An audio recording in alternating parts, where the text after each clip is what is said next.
আমাদের সংস্কৃতি, আমাদের সংস্কার সর্বদা থাকবে আমাদের সাথে। ভারতের মহান গ্রন্থ আর কাব্যের সম্পূর্ণ সংকলন। সাবস্ক্রাইব করুন তিলক।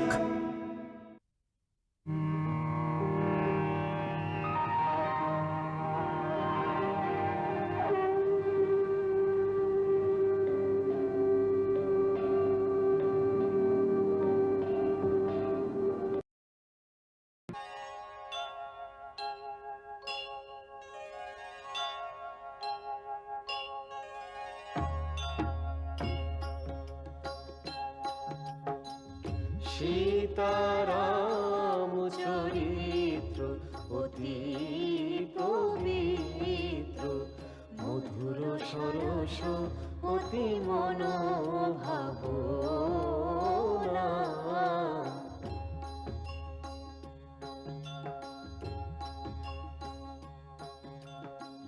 বারবার সে সুর শুনতে ভালো লাগে, কৃত্তিবাস বুঝেও বোঝে না যে।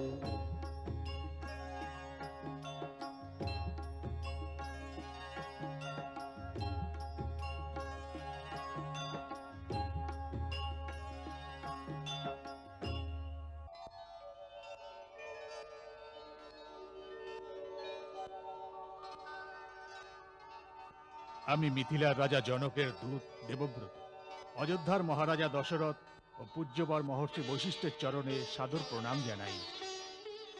অযোধ্যায় আপনাকে স্বাগত শ্রীমান দেবব্রত। ধন্যবাদ। আমি মহারাজের সেবায় মিথিলা থেকে শুভ সংবাদ এনেছি।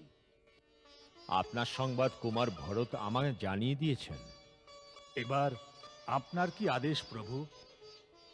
আমাদের মহারাজ পূজ্যবর বিশ্বামিত্রের আদেশে আপনাকে নিবেদন করেছেন যে আপনি আপনার উপাধ্যায়, কুলপুরোহিত, বন্ধু বান্ধবদের সঙ্গে বরযাত্রী সহ মিথিলা নগরীতে উপস্থিত হয়ে ধন্য করুন। এ ব্যাপারে গুরুদেব নিজ মতামত জানাবেন, সেই অনুযায়ী ব্যবস্থা নেওয়া হবে। আর্য দেবব্রত, অযোধ্যাপতির পক্ষ থেকে মহারাজা জনককে নিবেদন করুন যে আমরা ওনার নিমন্ত্রণ স্বীকার করলাম। আমরা শীঘ্রই শুভ মুহূর্তে বরযাত্রী সহ জনকপুরী পৌঁছব। আর আমার তরফ থেকে মিথিলা নগরীকে জানান, মিথিলা ও অযোধ্যার এই সম্বন্ধ বড়ই শুভ। এই সম্বন্ধের দ্বারা আর্যাবত্যের দুই মহান শক্তি মিলিত হবে। পূজ্যপর মহামুনি, আমি আপনাকে মহারাজা জনকের হয়ে এই আশীর্বাদের জন্যে অশেষ ধন্যবাদ জানাচ্ছি। মহারাজ, আমাকে জনকপুরী ফিরবার আজ্ঞা প্রদান করুন, যাতে আমি আপনার আসার শুভ সমাচার আমার মহারাজাকে শীঘ্র পৌঁছাতে পারি। আপনাকে আমার পক্ষ থেকে অনুমতি দিলাম দেবব্রত। ওখানে গিয়ে আমার দুই পুত্রকে আমার স্নেহ, ভালোবাসা ও আশীর্বাদ দেবেন। আমার রামকে বলবেন যে তাকে ছাড়া তার পিতা সেভাবেই বেঁচে আছে, যেভাবে জলের প্রতীক্ষায় চাতক পাখি বেঁচে থাকে। শ্রী রাম ও লক্ষণকে পুত্র বলার অধিকার আপনার আছে মহারাজ। আজ সমস্ত বিশ্বের কাছে ওনারা দুজন পরাক্রম বীরত্বের অবতার। এই রকম তেজস্বী ও যশস্বী পুত্রের পিতা হবার সৌভাগ্য দেবতাদেরও হয় না মহারাজ। আপনার মতো ভাগ্যবানের দর্শন পেয়ে আমি ধন্য হয়ে গেছি। বড় মধুর কথা বলতে পারেন দেবব্রত। আপনি আমার পুত্রের শুভ সংবাদ এনেছেন, এই জন্য আমার পক্ষ থেকে উপহার গ্রহণ করুন।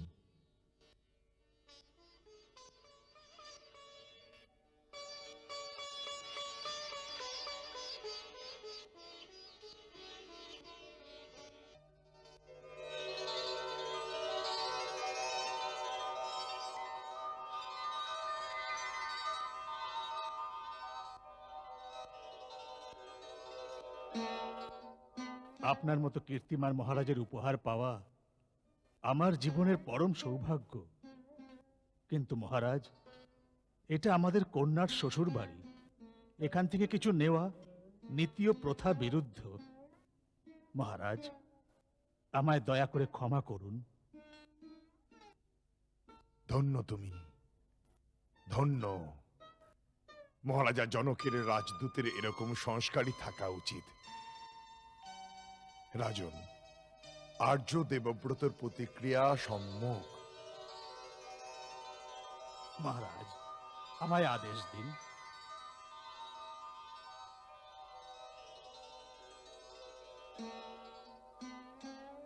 এবার গুরুদেব আজ্ঞা করুন, সেই অনুসারে সকল কাজ স্থির করা হবে।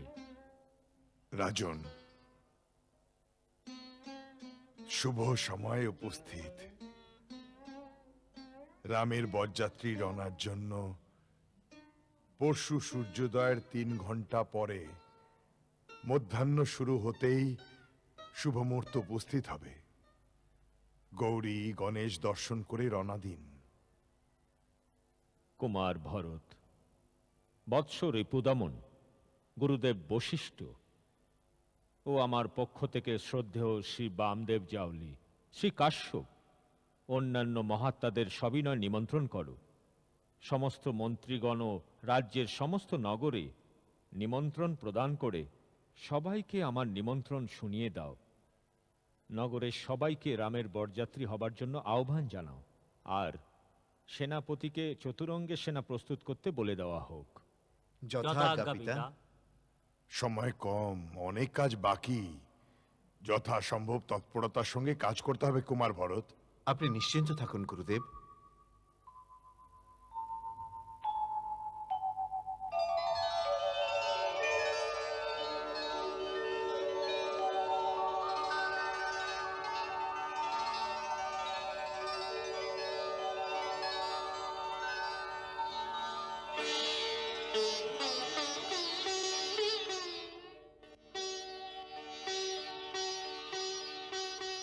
আর্য সুমন্ত, মহারানী, রামের মঙ্গল কামনার জন্যে আমি অনুষ্ঠান করেছি, অনেক দান ধ্যান করেছি।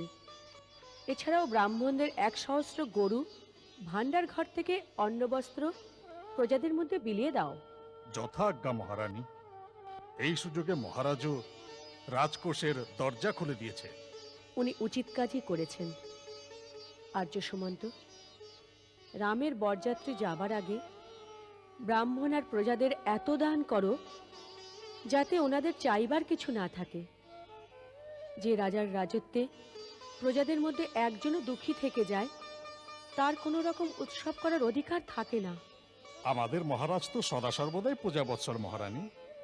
আর্য সুমন্ত, মিথিলায় পৌঁছে সবার আগে সীতার মাতাকে আমার শুভেচ্ছা জানিয়ে দেবেন। ওনাকে বলবেন রামকে পুত্র সমান মনে করতে, আর সীতার জন্য যেন কোনো রকম দুশ্চিন্তা না করে। সীতা অযোধ্যায় বউ হয়ে নয়, মেয়ে হয়ে আসবে। কৌশল্যা মাতার আঁচলে সন্তানের মতো ভালোবাসা পাবে। যাও সুমন্ত, যাও।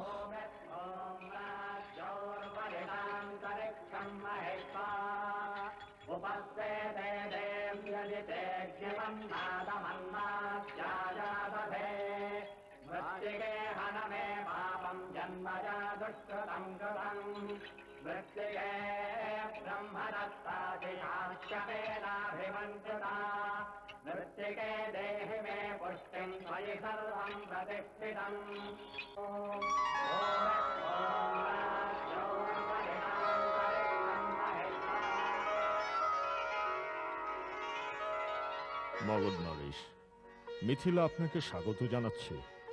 আমি বড়ই ভাগ্যবান যে আপনার চরণ স্পর্শে মিথিলা ধন্য হয়ে গেছে। মিথিলেশ্বর, আপনি আদেশ করেছেন, আর আমি আপনার প্রেমের বন্ধনে বেঁধে এখানে চলে এলাম। এত সৌভাগ্য, এত প্রতিষ্ঠা আমার ভাগ্যে জুটবে এ তো আমি স্বপ্নেও ভাবতে পারিনি। রঘুকুলের সঙ্গে সম্বন্ধ হওয়াতে আমার বংশ মর্যাদা বেড়ে গেছে। এ কেমন কথা বলছেন বিধিরাজ? এ সংসারে কার সঙ্গে কার সম্বন্ধ হবে তার নির্ণয় কেবল বিধাতার হাতেই থাকে। তিনি শুভ সময়ে আসলে সেই সম্পর্ককে জুড়ে দেন।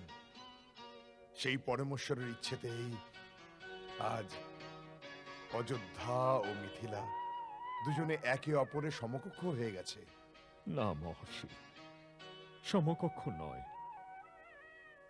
আমি তো কন্যার পিতা, আপনার দাস।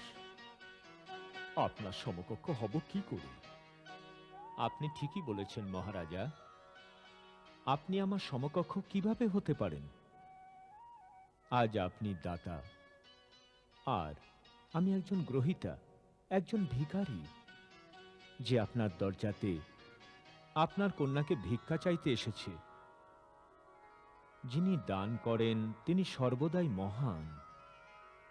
শাস্ত্রে বলা হয় প্রতিগ্রহ দাত্রবশ। যে নেয় সে দাতার অধীন। এই জন্য আপনি যা আদেশ করবেন তা আমি মাথা পেতে নেব।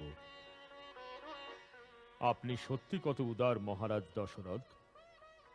আপনার স্নেহের বন্ধনে আপনি বিধিকেও বেঁধে ফেলেছেন। আপনার সঙ্গে দেবতুল্য বশিষ্ঠ, বামদেব, এই মহান বিভূতিদের স্বাগত জানানোর সুযোগ পেয়ে আমার মাথা উঁচু হয়ে গেছে। বিদেহী রাজ, আমি মনে করি মহারাজ দশরথ, মহর্ষি বশিষ্ঠ আর বরযাত্রী হয়ে আসা অতিথিদের যাত্রার ক্লান্তি মেটানোর জন্য বিশ্রাম করতে দেওয়া হোক। তারপর শুভ মুহূর্তে আপনারা দুজন সম্বন্ধী গুরুদেবের সঙ্গে বসে শ্রীরাম ও রাজকুমারী সীতার বিবাহ নিয়ে আলোচনা করুন। সেটাই উচিত কাজ।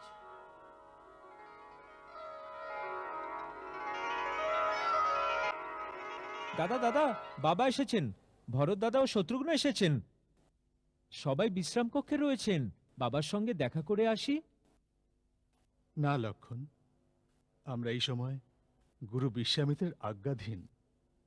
ওনার আজ্ঞা বিনা যেতে পারি না। যখন উনি নিজে ডাকবেন তখন যাব। ধন্য তুমি রাম। তোমার সংযম, শিষ্টাচার ও আদর্শের আমি নিজে তোমাকে মহারাজ দশরথের কাছে নিয়ে যেতে এসেছি। চলো যাওয়া যাক।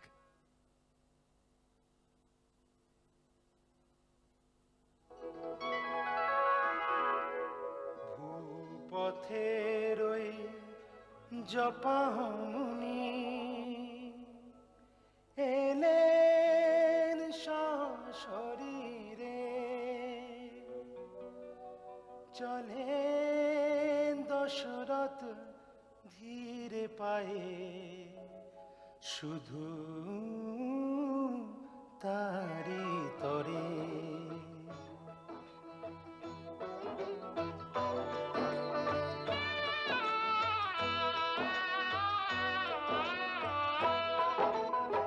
মুনিরি দণ্ডবতে এই যে মহিমা ধরে, ঠিক যেন একে পদরজ ধরে সীমা ধারে। কৌশিকনন্দন সভাতে আসিয়া কেমন আছো বলে আশীর্বাদ করে। কেমন আছো বলে আশীর্বাদ করে। কোন দণ্ডবত করে দুই ভাই, খুশিতে পারাবার হলেন রাজা মশাই। দুজনকে দেখে যেন শত দুঃখ মেটে, মৃত শরীরে যেন প্রাণ ফিরে আসে। মৃত শরীরে যেন প্রাণ ফিরে আসে।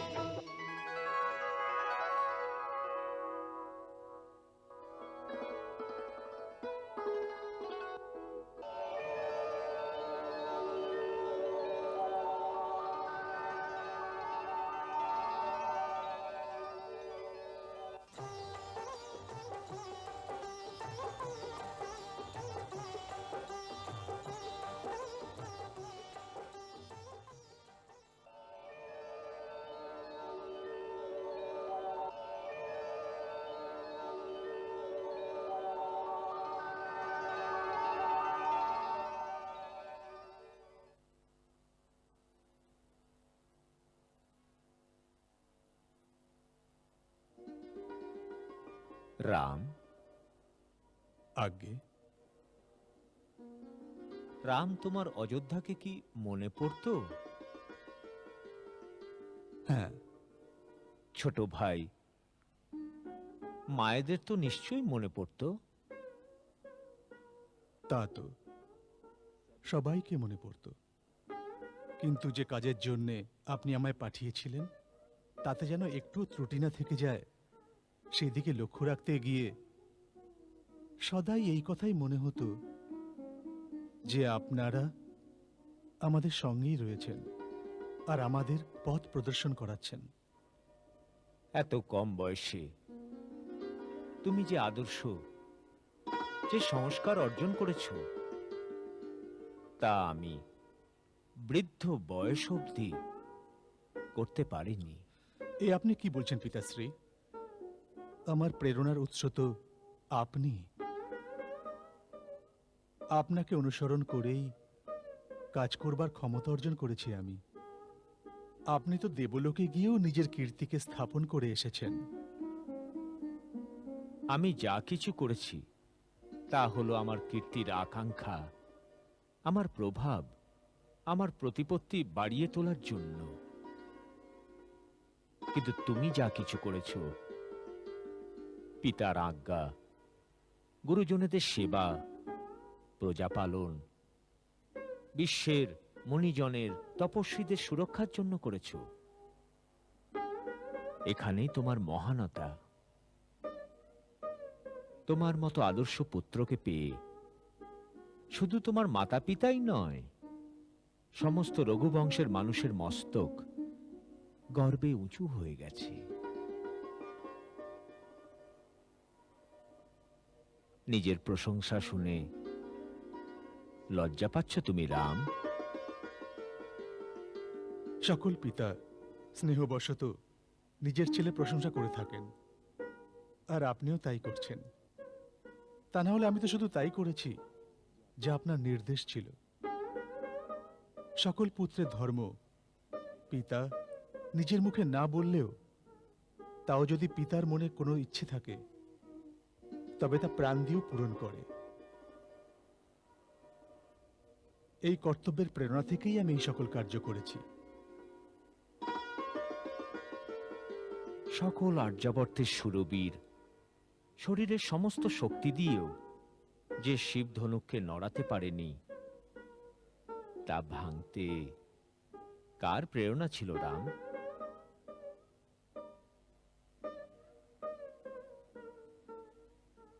যাও, বিশ্রাম করো। যতক্ষণ আমি প্রশংসা করতে থাকবো, তুমি সংকোচে কুঁকড়ে যেতে থাকবে।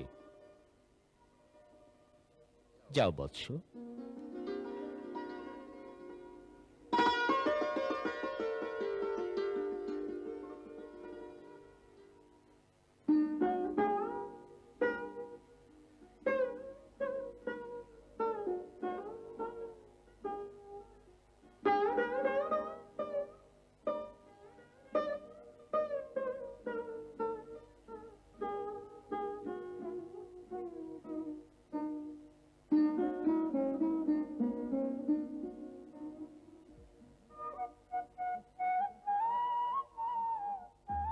ভরত দাদা, ফুলবাগান থেকে ফেরার পর রামদাদার যে অবস্থা আমি দেখলাম!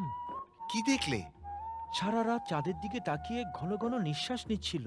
আচ্ছা, হ্যাঁ, যখন দাদাকে আমি এমন বিচলিত দেখলাম, জিজ্ঞেস করাতে বলতে লাগলেন, লক্ষণ, মনে হচ্ছে কেউ আমার মনে শান্ত সরোবরে পাথর ছুঁড়ে দিয়েছে, যাতে প্রেমের ঢেউ তোলপাড় শুরু করেছে। প্রতিটি ঢেউয়ে সীতার ছবি, চাঁদকে দেখলেও সীতা।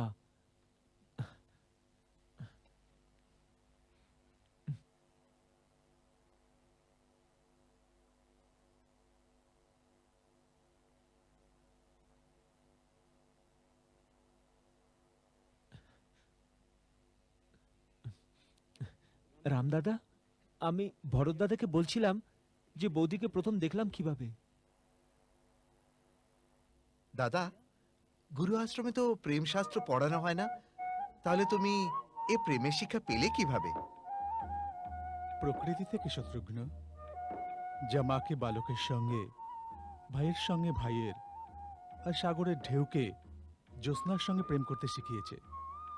সংসারে পিতা, পুত্র অথবা ভাইয়ের সম্পর্ক যেমন মানুষ তৈরি করতে পারে না, তা আগে থেকেই তৈরি হয়ে থাকে, সেই রকমই জীবনে কে তোমার পত্নী হবে এবং কবে, কোথায় তার সঙ্গে দেখা হবে, তাও বিধাতা আগে থেকেই ঠিক করে রাখেন। এজন্যেই মানুষের উচিত তার সঙ্গে দেখা হলেই নিজের সম্পূর্ণ বিশ্বাস, সম্পূর্ণ প্রেম তাকে সঁপে দেওয়া, যাতে করে তার জীবনের অন্য কোনো দিকে মন না যায়। পূজ্য মহর্ষি বশিষ্ঠ, ব্রহ্মর্ষি বিশ্বামিত্র, মহারাজা দশরথ, এই সভায় আমি আপনাদের স্বাগত জানাচ্ছি। এখন আমাদের কুলগুরু মান্যবর সদানন্দ মহাশয় এই সভায় উপস্থিত গুরুজনদের সামনে বিবাহের প্রস্তাব রাখবেন। মহারাজা জনকের প্রতিজ্ঞা অনুসারে শিবধনু ভঙ্গ হলেই রাজকুমারী সীতার শ্রীরামের সঙ্গে বিবাহ হয়ে গেছে মেনে নিতে হবে, যার থেকে আর্যবর্তের দুই মহান বংশের সম্পর্ক স্থাপন হয়ে গেছে। তবু ধর্ম ও লোকাচারের রীতি অনুযায়ী মহারাজ জনক আপনার সবার উপস্থিতিতে নিজ কন্যা সীতার বিধিপূর্বক ও ধর্মপূর্বক কন্যাদান করতে চান। এর জন্য মহারাজ জনক আপনাদের অনুমতি চাইছেন। এই কথা আপনার পুত্র শ্রীরামও বলেছেন যে বাবার অনুমতি পেলেই সীতার পানি গ্রহণ করব। মঙ্গলকারী অমঙ্গলহারী দশরথ তনয় সে অজেয় শ্রীহরি।